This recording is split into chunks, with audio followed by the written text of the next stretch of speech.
कैसे हैं आप सब? आज हम लोग डिस्कस करेंगे मैथ पेडागोजी, जो सभी टीचिंग एग्जाम्स में मोस्ट इम्पोर्टेंट पार्ट रखता है। जैसे कि आपको पता है, रीट में 15 नंबर का मैथ पेडागोजी सेक्शन आता है, फिर सी टेट में भी 15 नंबर का आता है, यूपी टेट में पूछता है, एमपी टेट में तो मैथ पेडागोजी का सेक्शन आता है, एच टेट में। तो बहुत सारे टीचिंग एग्जाम्स में मैथ पेडागोजी का सेक्शन आता है, जिसमें 15 नंबर के आपके क्वेश्चन पूछे जाते हैं। हमारे यहाँ पर टारगेट है 15 में से 15 करने का, इसीलिए हम आपके लिए टेस्ट सीरीज डेली लाते हैं मैथ पेडागोजी का। तो आज की हमारी टेस्ट सीरीज नंबर 5 है। इससे पहले हमने 4 वीडियो मैथ पेडागोजी का अपलोड कर दिया चैनल पे जाके, वहाँ पर जाके चैनल के प्लेलिस्ट में जाके देखिए। तो सभी टीचिंग एग्ज़ाम्स की तैयारी अगर आप कर रहे हैं तो आपको 130 मार्क्स लाने की हमारे यहाँ पर टारगेट है। इसके लिए आपको क्या करना होगा, डेली हमारी टेस्ट सीरीज़ देखनी होगी। जैसे कि आपको ईवीएस की टेस्ट सीरीज़ हमने आपके लगभग 10 टेस्ट सीरीज़ करवा दिए हैं। सीडीपी के टेस्ट सीरीज़ लगभग हमने 30 करवा दिए हैं। जो मोस्ट पार्ट होते हैं 30 में से 30 यहाँ पे पूछे जाते हैं। ईवीएस में भी 30 में से 30 पूछे जाते हैं।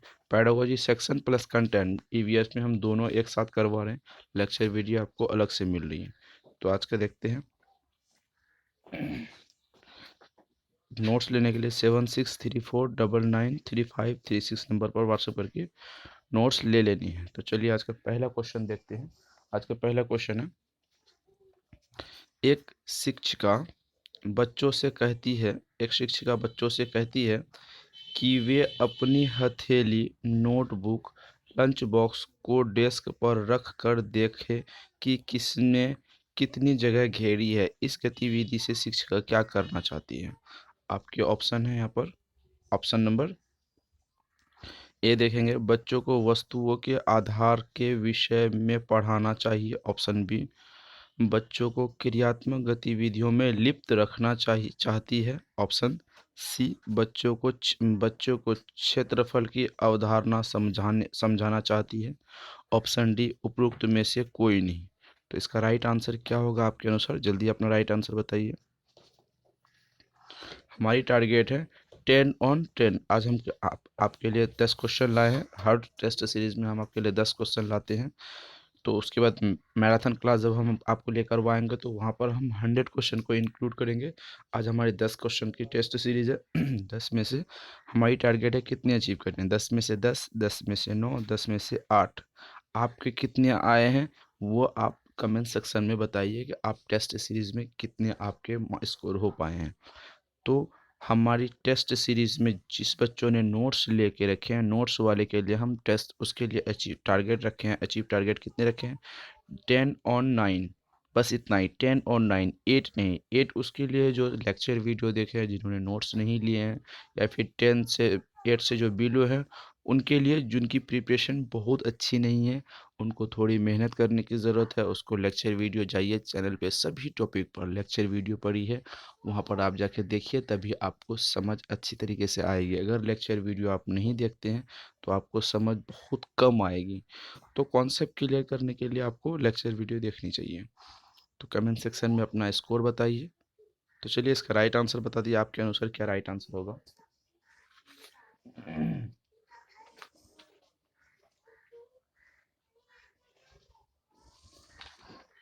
चलिए अपना राइट आंसर जल्दी बताइए, आपके अनुसार क्या राइट आंसर होगा?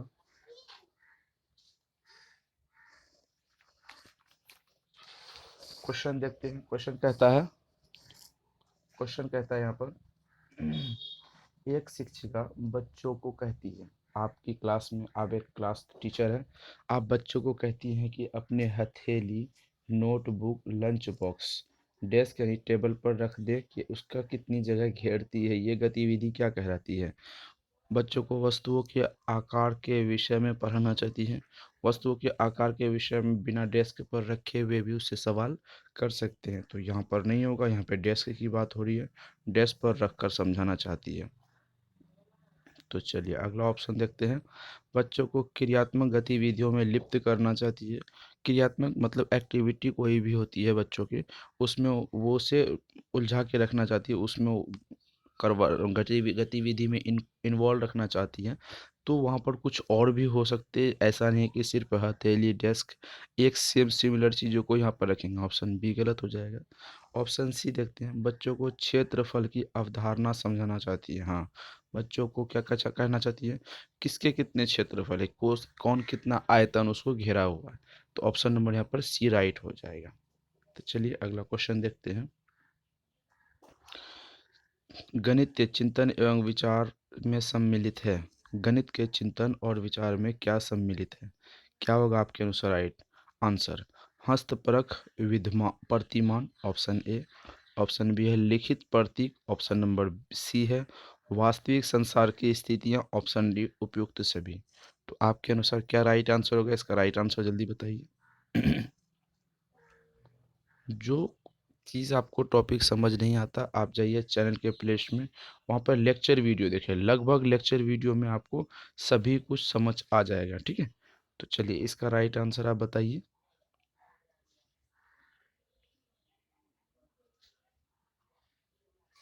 गणित के चिंतन एवं विचार में सम्मिलित क्या है, आपको बताना है इसका राइट आंसर।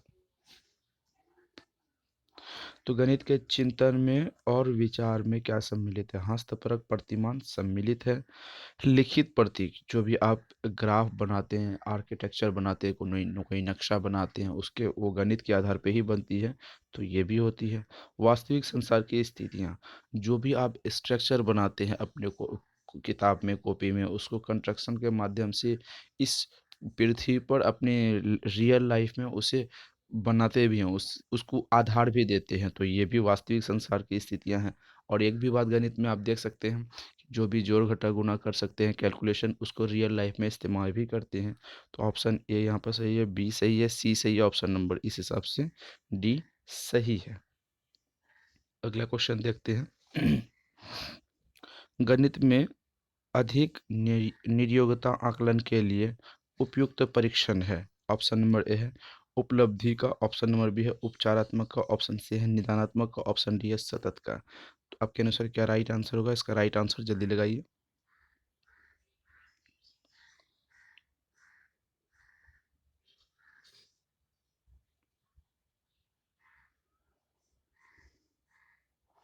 आपके अनुसार राइट आंसर क्या है? इसका राइट आंसर जल्दी लगाइए, क्या होगा?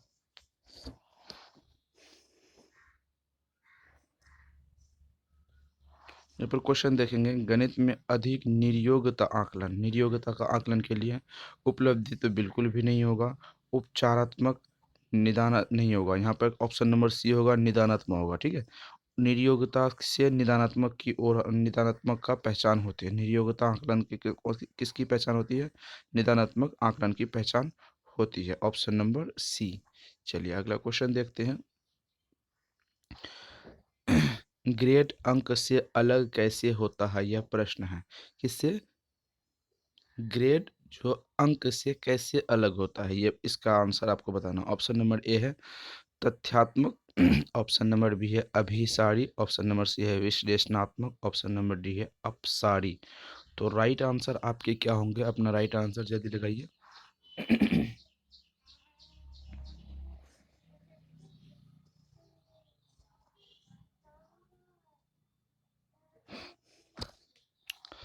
चलिए क्वेश्चन देख लेते हैं। क्वेश्चन कहता है यहाँ पर ग्रेड अंकों से कैसे अलग होता है? ग्रेड एक अलग चीज़ है, एबीसी उसको सेक्शन में बांट देते हैं, एबीसीडी अंक जो प्राप्तांक होते हैं वो कैसे हो।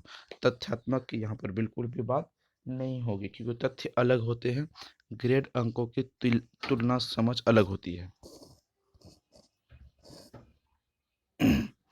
तो ऑप्शन ए गलत हो जाएगा। अपसारी अभिसारी का यहाँ कोई बात होगी नहीं, तो ऑप्शन ए गलत होगा, ऑप्शन बी गलत होगा, ऑप्शन डी गलत होगा। तो यहाँ पर क्या होगा? ऑप्शन नंबर सी हो जाएगा विश्लेषणात्मक। उसकी जो डिस्क्राइब होती है, ग्रेड अलग होती है और अंक अलग होते हैं, दोनों का जो विश्लेषणात्मक होती है वो अलग हो जाता है। ऑप्शन नंबर सी हो जाएगा यहाँ पर। अगला क्वेश्चन देखेंगे। अंकगणित की डैश मूलभूत संक्रियाएं हैं। कितनी मूलभूत संक्रियाएं हैं? मोस्ट इम्पोर्टेंट पार्ट, ये आपको यूपी टेट का जो फेवरेट क्वेश्चनों में से एक होता है, यूपी टेट सुपर टेट। आपके ऐसे क्वेश्चन बहुत ज़्यादा पूछे जाते हैं, इवन बिहार टेट में भी बहुत ज़्यादा। तो आपको यहाँ पर याद रखना होगा कि ऑप्शन नंबर क्या होगा? 2, ऑप्शन 4, ऑप्शन 3, ऑप्शन 6। गणित की मूलभूत संक्रियाएं कितनी है? इसका राइट आंसर आप जल्दी बताइए, आपके अनुसार क्या होगा?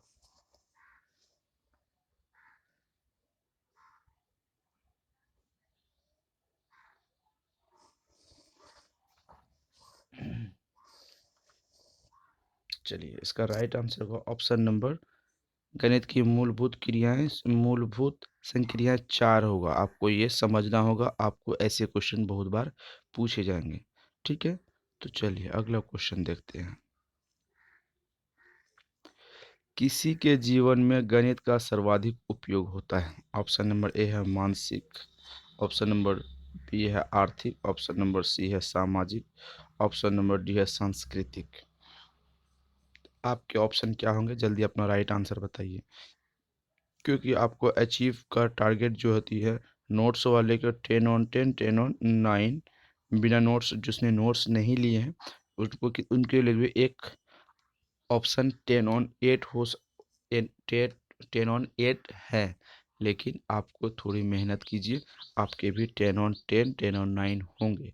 लेकिन 8 से बिलो आपको दिक्कत होगी। 8 से बिलो अगर आप करते हैं तो यहाँ पर आपको बहुत ज़्यादा दिक्कतों का सामना करना पड़ सकता है।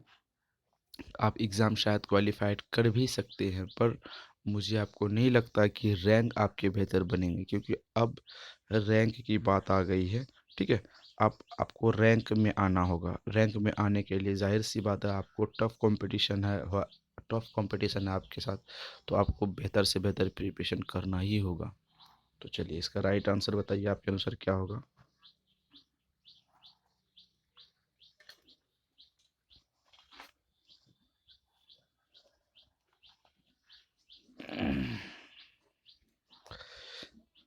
चलिए क्वेश्चन देखते हैं। किसी के जीवन में गणित का सर्वाधिक उपयोग होता है? मानसिक, मानसिक तो गणित के जीवन में कैसे हो सकता है, मुश्किल होगा। आर्थिक हम हो सकते हैं, मानसिक तो बिल्कुल भी नहीं होगा। आर्थिक हो सकते हैं। सांस्कृतिक गणित का कोई पहलू बिल्कुल भी नहीं है। तो यहाँ पर हम देखेंगे ऑप्शन ए गलत है, ऑप्शन डी गलत है। तो यहाँ पर दो ऑप्शन आपके सही होते हैं, ऑप्शन नंबर आर्थिक, ऑप्शन नंबर सामाजिक। इन दोनों में आपको एक ऑप्शन चुनना है। तो बेस्ट ऑप्शन कैसे चुनेंगे? आप अपना बेस्ट ऑप्शन चुनिए। तो यहाँ पर सामाजिक मतलब सभी रूपों में, सामाजिक मतलब यहाँ पर होती है आपकी सभी रूपों में। आर्थिक मेरे ख्याल से नहीं होगी। ऑप्शन नंबर सी यहाँ पर राइट हो जाएगी, सामाजिक। ठीक है, इस तरीके से कॉन्सेप्ट के आधार पे आप पेडागोजी को सॉल्व कर सकते हैं। अगला क्वेश्चन देखते हैं। अगला क्वेश्चन कहता है, छात्रों की त्रुटियों से पता चलता है कि ऑप्शन ए उन्हें और कितना अभ्यास की ज़रूरत है, ऑप्शन बी शिक्षक के अध्यापन में क्या कमी है, ऑप्शन सी बच्चे कैसे सीख रहे हैं, ऑप्शन डी बच्चों और अध्यापक के बीच संबंध कैसा है। कितने अच्छे क्वेश्चन का सेक्शन टॉपिक है, मतलब उस लेवल कितना अच्छा है क्वेश्चन का। इतने अच्छे लेवल के साथ आप ऐसे क्वेश्चनों को करते हैं तो इस कॉन्सेप्ट के साथ आपके बहुत सारे क्वेश्चन बन जाते हैं। ऐसा नहीं कि सिर्फ यही क्वेश्चन बनेंगे, अगर इस क्वेश्चन को आप समझेंगे। पेडागोजी का एक ही यही तो खासियत है, पॉजिटिव खासियत, कि अगर आप एक टॉपिक को अच्छी तरीके से कवर करते हैं, बहुत अच्छी तरीके से उसे समझते हैं, और उसी टॉपिक पर बहुत सारे क्वेश्चन बनते हैं पेडागोजी का। पेडागोजी का बहुत बड़ा सेक्शन नहीं है, बहुत बड़ा टॉपिक भी नहीं है, उसी के आधार पर उसे लगातार फॉलो करके अच्छे अच्छे क्वेश्चन को डील कर सकते हैं। ठीक है, तो इस क्वेश्चन का राइट आंसर बताइए, आपके अनुसार क्या होगा?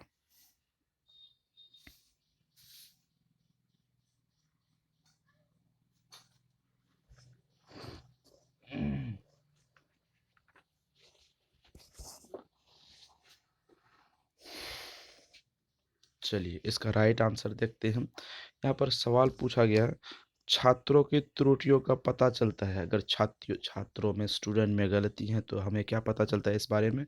क्या पता चलता है कि क्या सही है क्या गलत है, यही ना ढूंढेंगे इसको हम। सही और गलत के बारे में इसको हम ढूंढेंगे। सही गलत के बारे में ढूंढने के लिए हम क्या करेंगे? तो ऑप्शन ए देखें, उन्हें कितना अभ्यास की ज़रूरत है। किसी भी बच्चे को अभ्यास से हम नहीं सिखा सकते, मतलब एक्सरसाइज से, लगातार प्रैक्टिस से नहीं सिखा सकते। ये एनसीएफ या फिर समावेशी शिक्षा या फिर आरटीई जो कहता है 2009, इन तीनों चीज़ों में ऐसा कोई सवाल ही नहीं है। तो ऑप्शन ए गलत हो जाएगा। ऑप्शन बी, शिक्षक के अध्यापन में क्या कमी है। किस में किसकी बात हो रही है? शिक्षक के अध्यापन में क्या कमी है। यहाँ पर पता करना है बच्चों की त्रुटियाँ, बच्चों की जो गलतियाँ हैं उसको ढूंढना है। तो शिक्षक के अध्यापन में क्या कमी है? शिक्षक का अध्यापन से कोई तालमेल यहाँ पर नहीं बैठता है। ऑप्शन सी देखते हैं, बच्चे कैसे सीख रहे हैं, इस बारे में हो सकती है डिस्कस। बच्चों में कमियां हैं सीखने में, तो बच्चों की त्रुटियों में भी कमी होगी, उसके सीखने के तरीकों में कमी होगी, उस पर होगा, हो सकता है ऑप्शन सी। तो बी नहीं होगा, ए नहीं होगा, तो ऑप्शन डी देखते हैं, बच्चों और अध्यापक के बीच कैसा संबंध है। यहाँ पर बच्चों में त्रुटियां हो रही, बच्चों में लगातार गलतियां हो रही है, तो संबंध बिल्कुल भी ऐसा कुछ नहीं होगा। उसका व्यवहारिक गति की बात होती तो रिलेशन की बात यहाँ पर हो सकती थी, तो ऑप्शन डी भी गलत है। तो ऑप्शन यहाँ पर सीधा दिख रहा है, तो ऑप्शन सी सही है। बच्चों की गलतियों में, बच्चों की त्रुटियों में क्या संबंध है, बच्चे कैसे सीख रहे हैं, उनकी सीखने की जो रुचि है उनमें बेहतर डेवलपमेंट नहीं हो रही है रुचि में, यानी कि रुचि उसकी बेहतर नहीं है, उसकी रुचि अच्छी नहीं है। इसी हिसाब से हम कह सकते हैं कि बच्चों के सीखने की रुचि में कमी है, उसको, उस रुचि को, कि बच्चों की क्यूरियोसिटी को हम बढ़ाएंगे तो बच्चे आराम से सीख सकते हैं। ठीक है, कॉन्सेप्ट क्लियर हो रहा, अगला क्वेश्चन देखते हैं। अगला क्वेश्चन यहाँ पे देखेंगे, एनसीएफ 2005 अधिक बल देता है। NCF 2005 national curriculum, N C F है, नेशनल करिकुलम फ्रेमवर्क 2005 की बात हो रही है। ठीक है, तो किस पर बल देता है, वो क्या सोचता है, उसकी ज़्यादातर फोकस किस टॉपिक पर है। ऑप्शन ए है समस्या हल करने पर, ऑप्शन बी है शिक्षक के लिए शिक्षण विधियों पर, ऑप्शन सी है स्वयं करके सीखने पर, ऑप्शन डी है संकल्पनाओं को कंठस्थ करने पर। आपको हमने एनसीएफ 2005 के बारीकी समझा दिया, एनसीएफ 2005 के मोस्ट टॉपिक समझा दिए, एनसीएफ 2005 के बहुत अच्छे अच्छे जो पॉइंट होते हैं वो समझा दिए लेक्चर वीडियो में। अगर आप उसको अच्छी तरीके से समझे हैं तो जाहिर सी बात है आप इस क्वेश्चन का राइट आंसर दे पाएंगे। एनसीएफ 2005 से सभी टीचिंग्स एग्जाम्स में आपके लगभग 4 से 5 क्वेश्चन बनेंगे। कैसे बनेंगे, एनसीएफ सभी टॉपिक पर, सभी टॉपिक का बाप बोल सकते हैं। एनसीएफ क्या है, सभी टॉपिक पर, जितने भी टॉपिक आपके एग्जाम्स में आते हैं, 5 टॉपिक जो आते हैं सभी नॉर्मली टीचिंग्स एग्जाम्स में, पांचों टॉपिक्स में एनसीएफ का समायोजन 100% आपको मिलेगा। एनसीएफ के आधार पर ही क्वेश्चन बहुत ज़्यादा पूछे जाते हैं। तो समझ में आ रहा है आपको। तो चलिए इस क्वेश्चन का राइट आंसर दीजिए जिन्होंने एनसीएफ 2005 अच्छी तरीके से पढ़े हैं।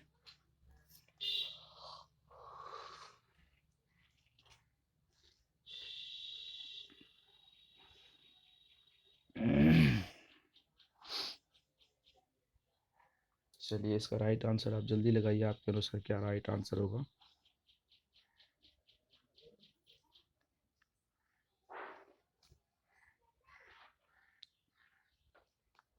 चलिए देखते हैं क्वेश्चन। एनसीएफ 2005 किस पर बल देता है, क्या फोकस करती है, क्या उनकी जो एफर्ट क्या है, क्या हो समस्या को हल करने की, ये हो सकते हैं, होते भी हैं, इस पर बल दिया है। शिक्षकों के लिए शिक्षण विधि पर, इस पर भी बल दिया है। स्वयं करके सीखने पर सबसे ज़्यादा बल, यहाँ पर देखिए अधिक बल की बात हो रही है। कंठस्थ संकल्पनाओं, कंठस्थ मतलब रटना, कंठस्थ करना, ये बिल्कुल भी नहीं, इस पर बल नहीं दिया है। तो एनसीएफ 2005 इस पर भी बल दिया, एनसीएफ 2005 इस पर भी, एनसीएफ 2005 इस पर भी, तीनों पर बल दिया। तो यहाँ पर बात हो रही है अधिक बल, ज़्यादा फोकस किस पर है एनसीएफ 2005 की, स्वयं करके सीखने पर। किस पर, स्वयं करके सीखने पर। कॉन्सेप्ट क्लियर है, अगला क्वेश्चन देखते हैं। प्रतिभाशाली की विशेषता है, ऑप्शन नंबर ए है उच्च योग्यता, ऑप्शन बी है उच्च सृजनात्मकता, ऑप्शन सी है उच्च वचनबद्धता, ऑप्शन डी है उपरोक्त डी सभी। क्या होगा प्रतिभाशाली के बारे में, प्रतिभाशाली के बारे में हमने आपको अच्छी तरीके से डिटेलिंग्स बता दिया है। तो जिन्होंने देखा है तो राइट आंसर जल्दी बताइए, आपके अनुसार क्या राइट आंसर होगा।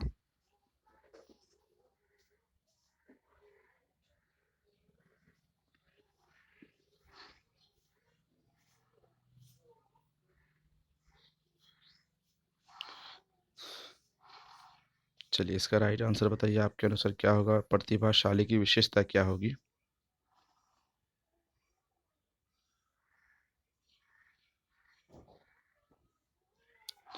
चलिए प्रतिभाशाली की विशेषता होगी उच्च योग्यता, बहुत अच्छी उसके पास योग्यता है, कैपेबिलिटी है। ऑप्शन नंबर बी है उच्च सृजनात्मकता, ऑप्शन सी ये भी हो सकते हैं, ऑप्शन डी है उच्च वचनबद्धता, ये भी हो सकती है, ऑप्शन डी। अगर सभी होंगे तो ये सभी होंगे, आपके अनुसार क्या राइट आंसर होंगे, जल्दी अपना राइट आंसर बताइए। हाँ, तो यहाँ पर क्या होगा, ऑप्शन नंबर ए भी सही है, ऑप्शन बी सही है, ऑप्शन सी सही है, तो ऑप्शन नंबर डी इसका राइट आंसर हो जाएगा। अगला क्वेश्चन देखते हैं। निम्न में से कौन सी गणित की संबंधी अक्षमता, गणित संबंधी कौन सी संबंधी, गणित संबंधी अक्षमता, ऑप्शन नंबर ए है डिसमेंस, या ऑप्शन नंबर बी है डिसकैलकुलिया, ऑप्शन नंबर सी है डिसग्राफ, या ऑप्शन नंबर डी है डिसलेक्सिया। ठीक है, तो आपको यहाँ पर बताना है कौन सी अधिगम अक्षमता है। गणित संबंधी लर्निंग डिसेबिलिटी है, गणित संबंधी डिसेबिलिटी है, मैथ डिसेबिलिटी कौन सी है, क्योंकि Alexia, dyslexia, डिस्फेसिया, aphasia, dysgraphia, dyscalculia हमने आपको अच्छी तरीके से समझा दिया। वो जो आपको पता है उसका राइट आंसर यहाँ पर आपको मिल जाएगा। तो राइट आंसर जल्दी आप अपना बताइए।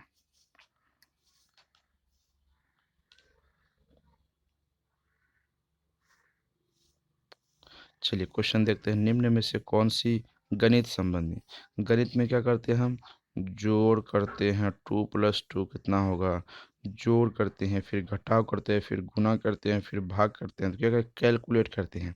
हमने आपको कहा था जहाँ पर गणित की बात है, गणित मतलब कैलकुलेटर, कैलकुलेटर मतलब कैलकुलेशन, कैलकुलेशन का मतलब होता है कैलकुलिया, डिसकैलकुलिया क्या होगा, डिस मतलब हो जाती है अक्षमता, कैलकुलिया मतलब कैलकुलिया से कैलकुलेटर। ठीक है, हमने आपको क्या कहा था, जहाँ पर भी गणित की बात आए तो डिसकैलकुलिया की बात उसको ऑप्शन में टिक करेंगे।